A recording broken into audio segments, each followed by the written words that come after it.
ನೀರು ಮುಖಾಂತರ ಉದ್ಘಾಟನೆ ಕಾರ್ಯಕ್ರಮವನ್ನು ನಿರ್ವಹಿಸಿಕೊಂಡಂತಹ ಪೂಜ್ಯರಿಗೆ ನಮ್ಮ ಆನಂದ ಸ್ವಾಮಿ ಹೇಳ್ತಾರೆ. ಈಗ ನೀವೆಲ್ಲರೂ ಗೊತ್ತಾಗ ಪತ್ರಿಕೆಯನ್ನು ಓದ್ತೀರಿ.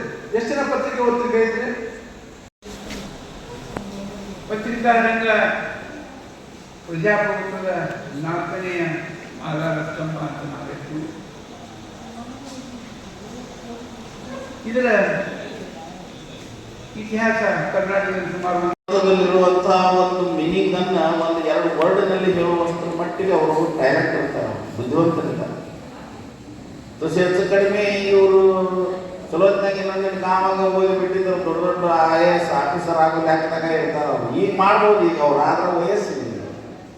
ಯಾಕಂದ್ರೆ ಅನುಭವ ಆಗಿರ್ತದೆ. ಅವ್ರು ಹೇಳಿದ್ರು ಇದೆಲ್ಲ ಓದ್ಕೊತ ಹೋದಾಗ ಅದನ್ನು ಮಾಡೋದು ಈಸಿ ಆಗ್ತದೆ.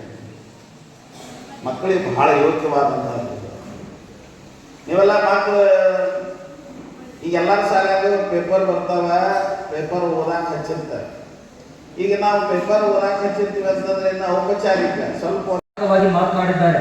ಪತ್ರಿಕೆಗಳನ್ನು ಓದುವುದರಿಂದ ಮೊದಲಿಗೆ ಶಬ್ದಕೋಶ, ನಿಮ್ಮಲ್ಲಿರುವಂತಹ ಶಬ್ದ ಭಂಡಾರ ಅದು ವೃದ್ಧಿಯಾಗ್ತದೆ. ಬಹುಶಃ ಕನ್ನಡ ಹೇಗಿದೆ, ಒಂದು ಶಬ್ದ ನಿಮ್ಗೆ ಹೇಳಿ